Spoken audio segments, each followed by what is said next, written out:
po e kuptoj rëndësinë që vendi me pas buxhet dhe për asnjë arsye dhe në asnjë moment mos me pas situata ku nuk mund të kryejnë pagesat për gjitha kategoritë. Mirë po, ne tregum vullnet mirë, edhe jam I bindur që kemi bërë mirë, që kemi votuar vendimin për zgjatjen e shfrytëzimit të ndarje buxhetore.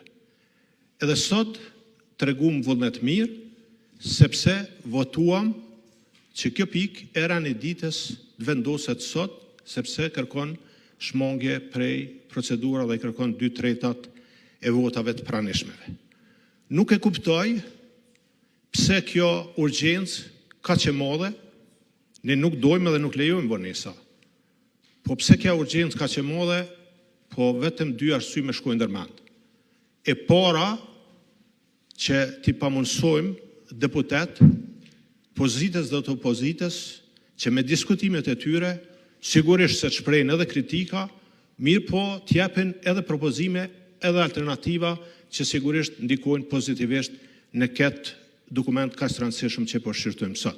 Dhe e dyta, nuk du me besu, sepse vendi ka nevojë për institucione, ka nevojë për stabilitet, dhe nuk du me besu që kjo çështje lidhet me rastin e zgjedhjes së presidentit apo presidentes. Projekt buxheti propozuar për vitin 2026 është buxhet që menaxhon status quo-n. Kjo si rezultat I rritjes së shpenzimeve operative dhe posaçërisht të transferet dhe subvencionet.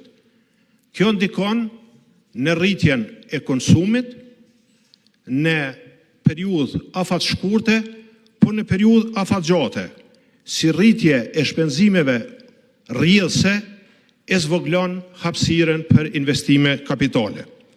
Këto shpenzime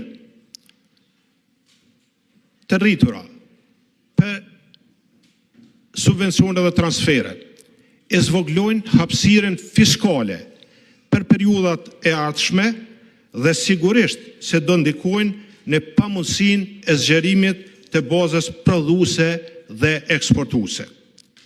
Këtu vrehet që ka mungesë të investimeve për sektorët strategjik në Republikën e Kosovës.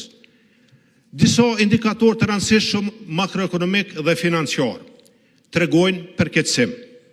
Importet në vitin 2025 kanë rritje 11.3% dhe kanë arritur në mbi 7 miliard. Eksportet janë 942 milion, që shënon një rënje të lehtë prej 0.2%. Dhe kjo ka ndikuar në përkeqësimin e deficitit tregtar, ku deficiti tregtar për vitin 2025 e kalon shifrën e 6 miliard eurove.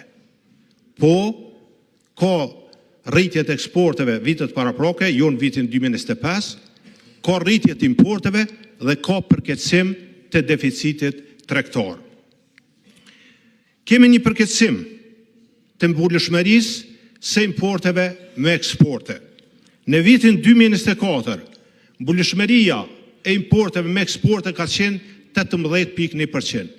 Në vitin 2025, kjo ka rënë në vetëm 13.3%. Dhe kjo rritje e importeve është faktor I cili ka ndiku edhe në rritjen e të hyrave për buxhetin e Kosovës. Rritja ekonomike reale përjashton vitin 2021, ku kemi pas një rritje mbi 10%. Dhe kjo ka ardhur si rezultat pas një viti pandemik, viti 2020, se s'mund të trajtojmë to si të shkuputura njëna prej tjetrës.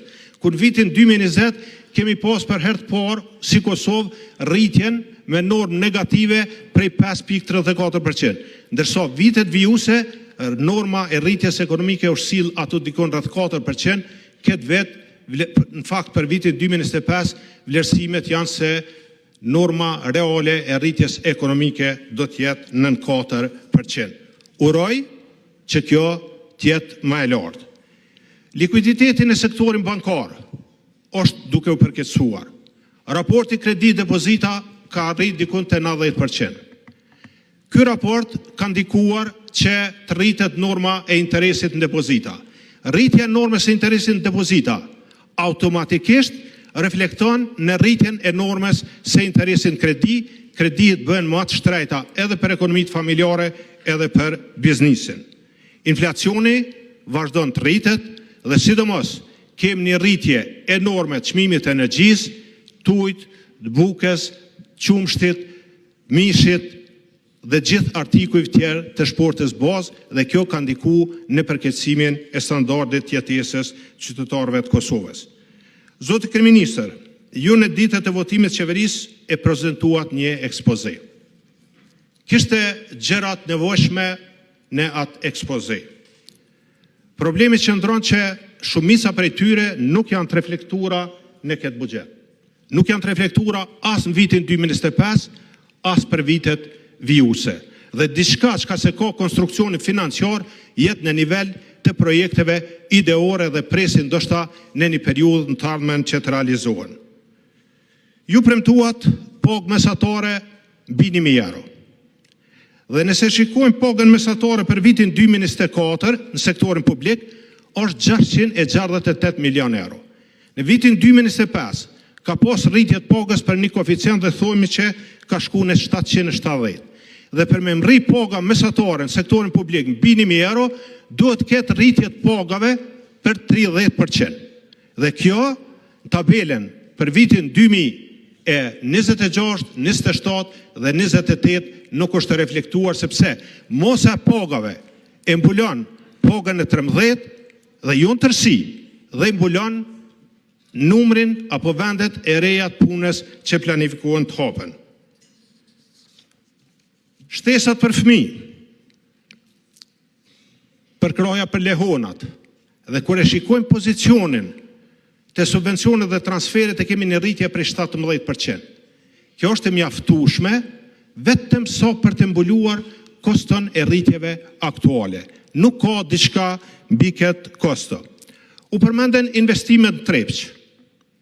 Pa thonë anë minjera, a minjerat ekzistuese, hapjen e minjerave të reja, kapacitetet e reja apo kapacitetet ekzistuese për punuse, përmes investimeve private, a dojna me privatizu Trepçën, a dojna me koncesionu, a kemi linja kreditore dhe ka i kemi linjat kreditore, këto nuk kanë asë një përgjigje në këtë dokument.